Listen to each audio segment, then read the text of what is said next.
Okay भाई। भारत सरकार द्वारा आयोजित रोजगार मेला की इस श्रृंखला के 8वें संस्करण में आज के इस मंच पर उपस्थित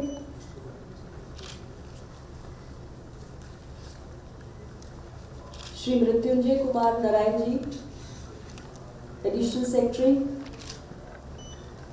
श्री दलजीत सिंह चौधरी जी, स्पेशल डीजी, और हमारे सेंट्रल आर्म पुलिस फोर्सेस से जुड़े हुए सभी अधिकारी, सभी कर्मचारी, नेशनल मीडिया सेक्टर की पूरी टीम और यहाँ पर आए हुए आप सभी सफल अभ्यर्थी, आज के इस अवसर पर मैं आप सभी को बहुत ढेर सारी शुभकामनाएं देना चाहती हूँ। आप सभी बहुत सौभाग्यशाली हैं कि आपको सेंट्रल आर्म पुलिस फोर्सेस और दिल्ली पुलिस के जरिए राष्ट्र के प्रति अपनी सेवाओं को समर्पित करने का ये अवसर मिला है। देश के तमाम नौजवानों में हमारी आर्म्ड फोर्सेस के प्रति एक आकर्षण होता है। आपका काम इतना चुनौतीपूर्ण होता है, इतना साहस से परिपूर्ण होता है कि देश के करोड़ों युवाओं के अंदर एक बहुत तीव्र इच्छा उत्पन्न होती है, लेकिन उन तमाम के बीच में से कुछ चुनिंदा ही होते हैं जिनको ये अवसर, ये सौभाग्य प्राप्त होता है। तो आप सब वो चुनिंदा युवा हैं जिनको इस पुनीत कार्य में, इस महान कार्य में अपना योगदान देने का ये मौका मिला है। आप सबको मैं बहुत ढेर सारी बधाई देना चाहती हूँ।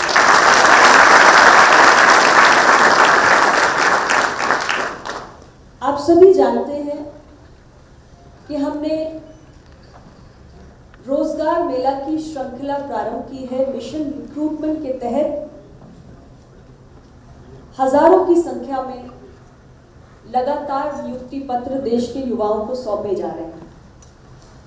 आज ये जो हमारा 8वां संस्करण है, इसके तहत भी देश के कोने कोने में 45 अलग अलग स्थानों पर भारत सरकार के सभी मंत्रीगण उपस्थित हैं। कुछ ही देर में माननीय प्रधानमंत्री जी का भी आप संबोधन सुनेंगे और कुल 51,106 इतने युवाओं के हाथों में आज नियुक्ति पत्र गृह मंत्रालय के तरफ से सौंपे जाएंगे। पूरे देश के कोने कोने में जाके हम वृहद स्तर पे इन आयोजनों को हर रोजगार मेले में कर रहे हैं, क्योंकि हमारे लिए पूरा देश एक बहुत बड़ी शक्ति और एक बहुत बड़े सामर्थ्य का प्रतिमूर्त है। और हमारे देश के कोने कोने में जो युवा हैं, उनका सामर्थ्य इतना है कि आज दुनिया को चकित कर रहा है। भारत को दुनिया का सबसे युवा राष्ट्र कहा जाता है, क्योंकि न केवल आज दुनिया में सबसे ज्यादा आबादी हमारे देश के पास है, बल्कि उस आबादी का सबसे बड़ा हिस्सा आप जैसे ऊर्जावान, प्रतिभाशाली युवाओं का है। और 2047 तक माननीय प्रधानमंत्री जी ने हमें लाल किले की प्राचीर से जो 5 प्रण दिए, उसमें एक प्रण था कि 2047 तक हमें देश को विकसित राष्ट्र बनाना है। और इस देश को विकसित बनाने के लिए हमें ऐसे युवाओं की आवश्यकता है जो शिक्षा की दृष्टि से, प्रशिक्षण की दृष्टि से और रोजगार की दृष्टि से अपने सामर्थ्य को प्रदर्शित कर सकें। माननीय प्रधानमंत्री श्री नरेंद्र मोदी जी के नेतृत्व में जब से एनडीए की सरकार बनी है, पिछले 9 वर्षों में हमारा प्रयास रहा है कि देश के युवाओं की प्रतिभा, उनके सामर्थ्य का राष्ट्र की उन्नति के लिए संपूर्ण दोहन करने की दृष्टि से उनकी शिक्षा, उच्च शिक्षा, उनके कौशल प्रशिक्षण और रोजगार सृजन की ओर सरकार निरंतर काम करे। और आप सभी जानते हैं कि इस दिशा में हमारी सरकार ने बहुत सारे कदम उठाए और समग्र रूप से हमने एक ऐसे वातावरण का निर्माण करने का प्रयास किया जिसमें न केवल स्वरोजगार बल्कि सरकारी सेवाओं में भी युवाओं को अपनी प्रतिभा प्रदर्शित करने का अवसर मिले। आज का जी हमारा प्रयास है सरकारी सेवाओं में कैसे आप युवा प्रवेश करें और अलग अलग मंत्रालयों में अलग अलग विभागों के माध्यम से आप विकसित भारत के संकल्प को पूरा करने में सरकार की ताकत बने। आज के जो हमारे 51,106 नियुक्ति पत्र हैं, ये गृह मंत्रालय के तहत हमारे सेंट्रल आर्म फोर्सेस में CRPF, CISF, SSB, BSF, ITBP और इसके साथ ही दिल्ली पुलिस, ये अलग अलग सेवाएं हैं जिसमें आप सभी जाएंगे नियुक्ति पत्रों को प्राप्त करने के बाद। और अभी हमारे एडिशनल सेक्रेटरी बड़े विस्तार से बता रहे थे कि आप जिस सेवा में प्रवेश करने जा रहे हैं उसमें कितनी चुनौतियां हैं। देश की आंतरिक सुरक्षा आपके जिम्मे है। कभी आपको आतंकवाद से जूझना है, नक्सलवाद से जूझना है, कभी बहुत सारे प्राकृतिक आपदाएं जो आती हैं उसमें हमारे आर्म फोर्सेस के जवान जिस तरीके से देश के नागरिकों की सहायता करते हैं अपनी जान को जोखिम में डालकर, ये सामान्य बात नहीं है।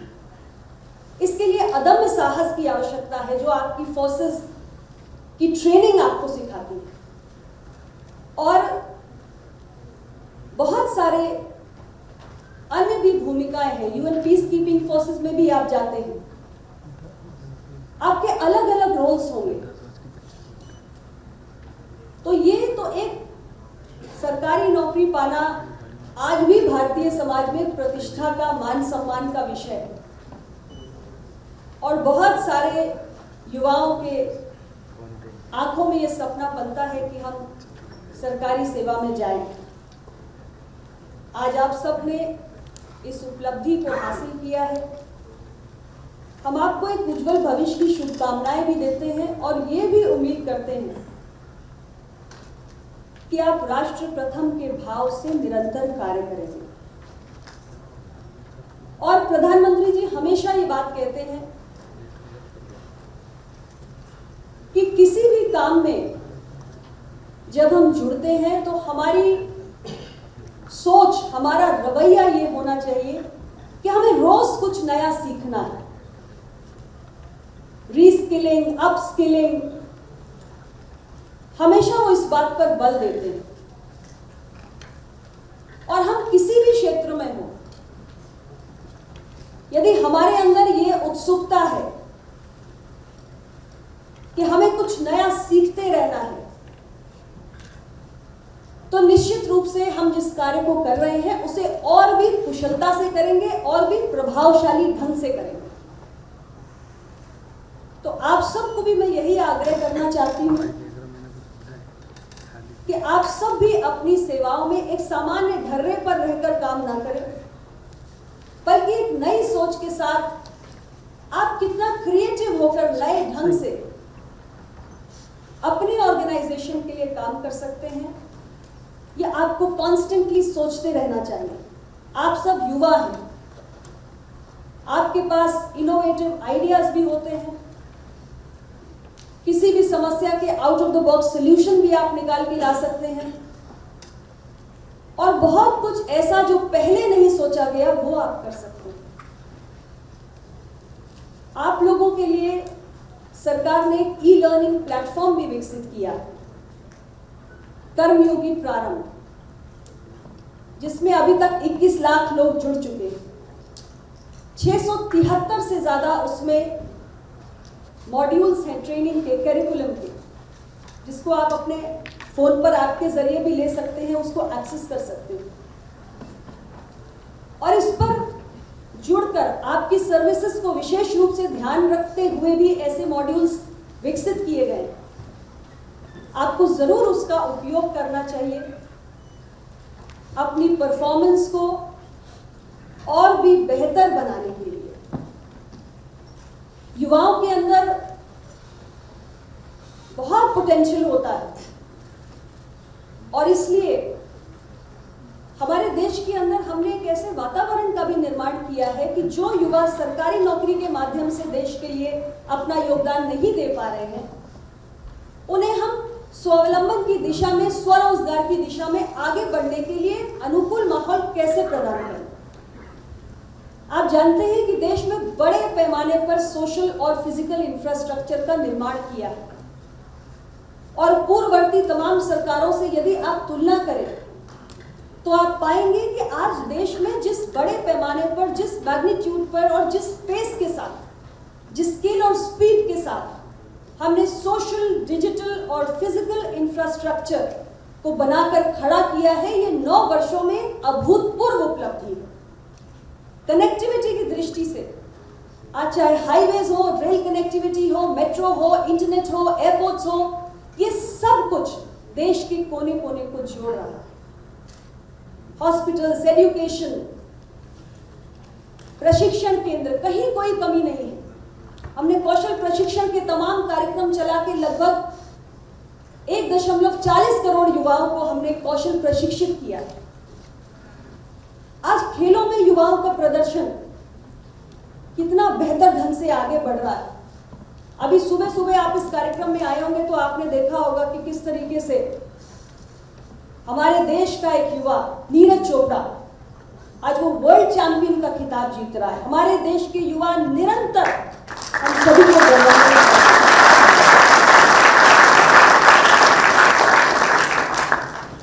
इंफ्रास्ट्रक्चर बढ़ाने से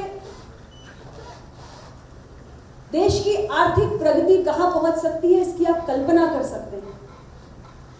पूरी दुनिया को कोरोना ने चौपट कर दिया। पूरे देश की अर्थव्यवस्थाओं की स्थिति देखिए, वहां इकोनॉमिक ग्रोथ स्लो हो चुकी है, इन्फ्लेशन हाई हो चुका है। लेकिन भारत की अर्थव्यवस्था अंतरराष्ट्रीय एजेंसीज के हिसाब से आज फास्टेस्ट ग्रोइंग है।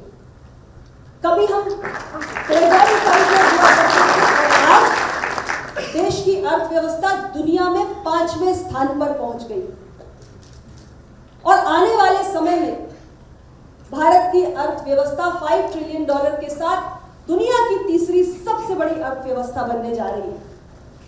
तो इतनी बड़ी अर्थव्यवस्था में इतने बड़े पैमाने पर इंफ्रास्ट्रक्चर के साथ और सरकार के फैसिलिटेशन के साथ आज यहां ईज ऑफ लिविंग के साथ ईज ऑफ डूइंग बिजनेस भी है। हमने कंप्लायंसेस के बर्डन को कम किया है और ease of doing business ranking हमारी किस कदर बढ़ी है आप देखिए। ये सारा माहौल इसलिए बनाया जा रहा है कि देश के युवा जो उद्यमी बनना चाहते हैं, जो अपना खुद का कुछ काम करना चाहते हैं, उनको हर किस्म की सहूलियत मिल सके। मैं गर्व से कहना चाहती हूं कि आप जैसे युवाओं ने आज भारत को दुनिया का तीसरा सबसे बड़ा स्टार्टअप इकोसिस्टम बनाकर खड़ा कर दिया। 2016 से पहले भारत में कुछ 100 स्टार्टअप्स हुआ करते थे, लेकिन आज हमारे देश के अंदर 2016 से हमने लगातार स्टार्टअप की संस्कृति को नर्चर करना शुरू किया और छोटे छोटे शहरों और कस्बों से आने वाले युवाओं ने कमाल के स्टार्टअप्स बनाकर खड़े किए। आज हम दुनिया का केवल तीसरा सबसे बड़ा स्टार्टअप इकोसिस्टम नहीं है, बल्कि सबसे तेज गति से जहां पर स्टार्टअप बन रहे हैं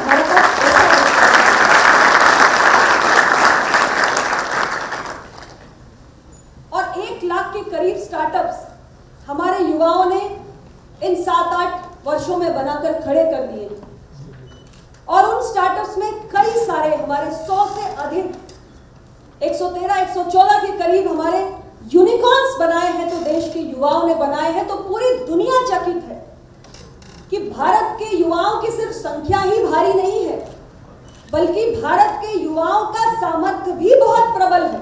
और भारत के युवा आज कितना कुछ अपने दम पे करके दिखा रहे हैं। आज दुनिया भारत से जुड़ना चाहती है क्योंकि भारत एक फास्टेस्ट ग्रोइंग इकोनॉमी है। भारत एक शाइनिंग स्टार की तरह, ब्राइट स्पॉट की तरह नजर आ रहा है। किस तरीके से हमारे देश में रिकॉर्ड FDI फ्लो आ रहा है, हमारे फॉरेक्स रिजर्व्स बढ़े हुए हैं। दुनिया को दिख रहा है कि भारत में किस कदर मैन्युफैक्चरिंग को सरकारी बढ़ावा मिल रहा है। हमारे एक्सपोर्ट्स और शानदार गति से बढ़ रहे हैं। पिछले वित्तीय वर्ष में 2021-22 में हमने $777 बिलियन का एक्सपोर्ट गुड्स और सर्विसेज का कलेक्टिवली कर दिखाया है। ये सामान्य बात नहीं है। हमारी मैन्युफैक्चरिंग बढ़ना, हमारे एक्सपोर्ट्स बढ़ना, इंफ्रास्ट्रक्चर का विकास, ईज ऑफ डूइंग बिजनेस, पूरे देश में जो हम माहौल बना रहे हैं उसमें वो सहूलियतें बढ़ रही हैं जिससे देश का युवा अपने पैरों पर खड़ा हो सके और हर युवा के हाथ में रोजगार हो, हर युवा के हाथ में काम करने के मौके हो, हर युवा के हाथ में अपनी प्रतिभा को आगे बढ़ाने का अवसर हो। और आप सबके सामर्थ्य और प्रतिभा और आपके परिश्रम पर ही हमें 2047 का विकसित भारत प्राप्त करना है, उसको बनाना है अगले 25 वर्षों में। आप सभी बहुत सौभाग्यशाली हैं कि आप 2047 के विकसित भारत के साक्षी बनने जा रहे हैं और आपको ये मौका मिला है देश के लिए कुछ कर गुजरने का। हमारे राष्ट्र निर्माताओं ने, हमने आजादी के 75 वर्ष पूरे किए और देश के कोने कोने में हमने हर स्वरूप में स्मरण किया कि 75 साल पहले देश के कोने कोने में वो कौन महान विभूतियां थी, वो कौन साहसी लोग थे जिन्होंने देश को आजाद कराने के लिए अपने प्राणों की आहुति देने तक से पीछे नहीं हटने का फैसला किया। और उनसे हम प्रेरणा प्राप्त करते हैं कि किन आदर्शों के लिए, किन मूल्यों के लिए वो खड़े हुए, लड़ाई लड़ी और देश को आजाद भारत बनाया। हमें हमारा अपना संविधान दिया और उस संविधान ने आज भारत को दुनिया का सबसे बड़ा लोकतंत्र बनाने का काम किया है। भारत को आज लोकतंत्र की जननी कहा जाता है। तो हमें ऐसे अपने राष्ट्र निर्माताओं से प्रेरणा लेते हुए अगले 25 वर्षों में हम देश के लिए क्या कर सकते हैं, ये हमें समझने की जरूरत है। एक बहुत बड़ा अवसर हमें भारत की सरकार ने दिया है।